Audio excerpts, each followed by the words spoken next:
What's up guys? Welcome back to my YouTube channel. So ayun na nga, panibagong araw, so panibagong vlog na naman to. At kung bago ka pa lang sa aking YouTube channel, huwag mo kakalimutan i-smash to subscribe and click the notification bell para updated ka sa lahat ng upload ko. Yun lang. At yun na nga, mag-unboxing na naman tayo for today ng Sony 6300 at netong ito muna, Sigma 16mm at another Sigma 30mm at Rode Mic Pro at ito yung 18105mm na lens. So start natin muna sa lens bago tayo pumunta dito guys sa Sony 6300. So mag-uumpisa muna tayo dito sa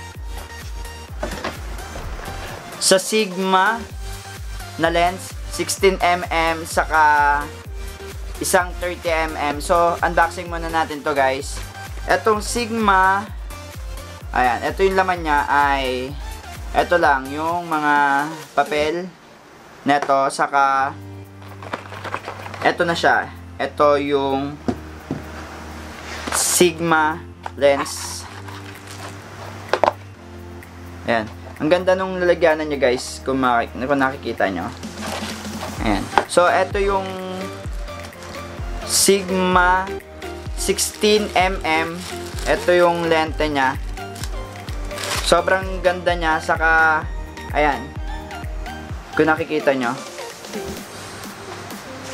16mm f1 1.114. So, ito yung lens niya. Mamaya natin ito try guys pag nandun na tayo sa body ng ng 6300. So ito yung unang unboxing natin. At next dito tayo sa 30mm na lens pa rin. At ayun nga, same pa rin naman ang laman niya, mga papel. Ayun yung mga manual nung lente. At eto naman, maliit naman siya.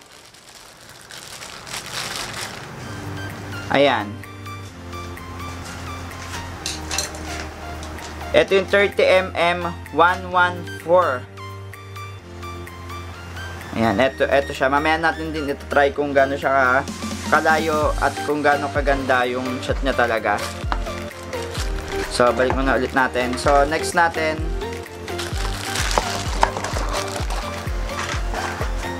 So, guys, dito tayo sa next natin, 18mm. Na lens din siya para sa Sony 6300. Ayan, ito pa rin yung laman niya. Syempre, bubble wrap. So, ito na guys. Ito, pinakamaganda to. Kesa dun sa dalawa sa Sigma, pero syempre quality rin yung dalawang yon at medyo mahal yung price nila. Mamaya sasabihin ko yung price nila, isa-isahin ko yung price nila guys. Ito yung lens, ayan kung nakikita nyo, ng 1805mm ng Sony. At ang price nito guys ay 33,000. Eto, dito pa lang sa lens netong 18105mm. Tapos etong Sigma 30mm, nagkakahalaga siya ng 19,000. At yung isa, eto ay etong Sigma 16mm, nagkakahalaga siya ng 22,000. So, dun pa lang sa tatlo, medyo pricey na talaga. Wala pa yung body niya, guys. Ito naman, dako tayo dito sa Video Mic Pro. Ito yung mic. Etong mic na to, ito yung ginagamit nila Will Dasovich tsaka ni Kong TV. Ang price niya ay 17,325. Sobrang mahal guys. Pang pro talaga. Sa price pa lang malalaman nyo na. Open natin siya.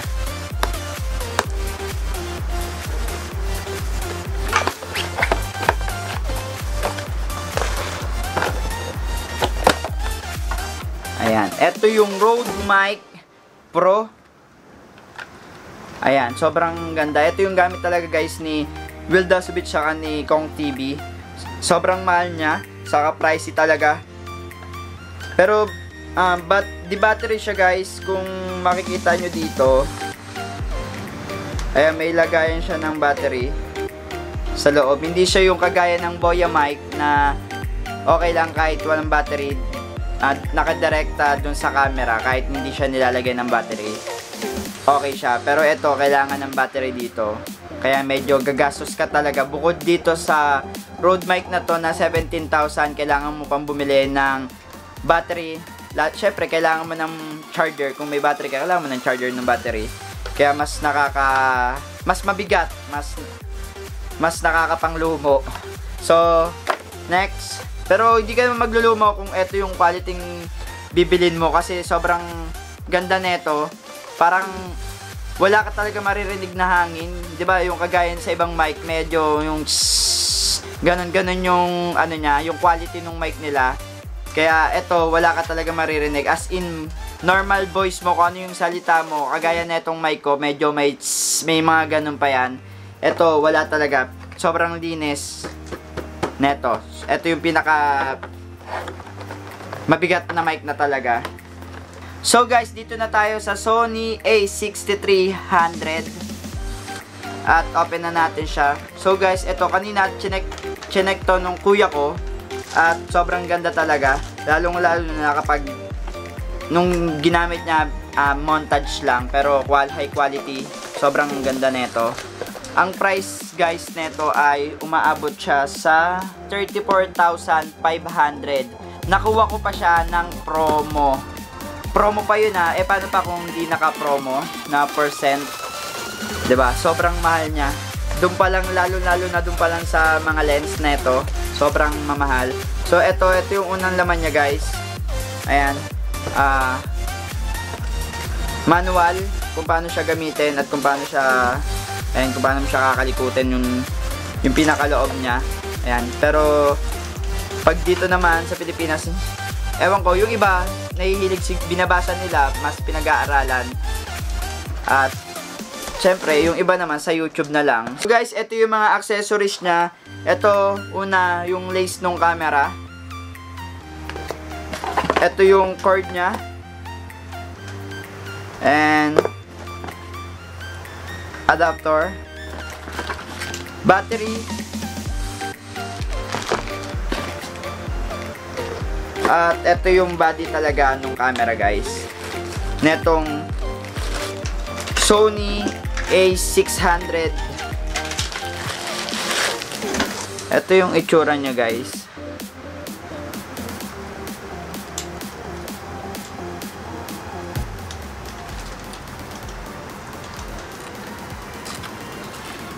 Ayan, flip screen siya guys. Kung makikita nyo dito, pumiflip siya. Kagaya siya nung camera ko, pero hindi ganun ka-flip talaga. Ayan, ganyan lang siya guys. Ayan, ganyan lang. Ayan, try ko yung open. Hindi ko pala ma-open kasi wala yung battery. Ayan guys, i-open ko siya. So, kailangan ng lens.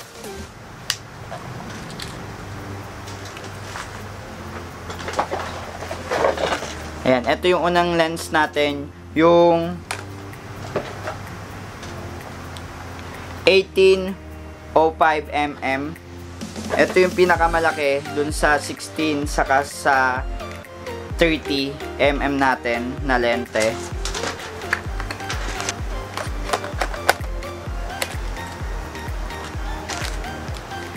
So, ito yung itsura niya.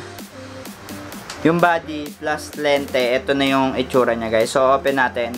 Guys, ayan, kung nakikita nyo. Hindi ko pa alam yung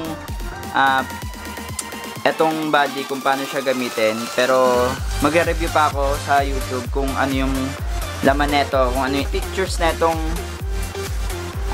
camera Sony A6300. Ayan, para mas malaman ko pa kasi hindi ko siya pwedeng galikutin hanggat di ko pa napag-aaralan. Baka mamaya magkamali pa ako kung ano yung mga kailangan i-set dito sa camera to. Kaya magpapaturo pa ako sa may mas marunong at pwede akong mag-review sa YouTube kung ano yung mga laman nito. So, ayun lang guys. Sigma.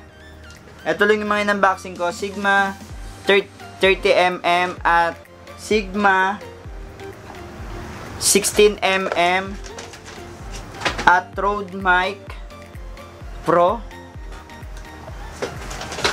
At ito yung pinaka-final niya. Itong malaki na lens na 1805mm saka yung body na to.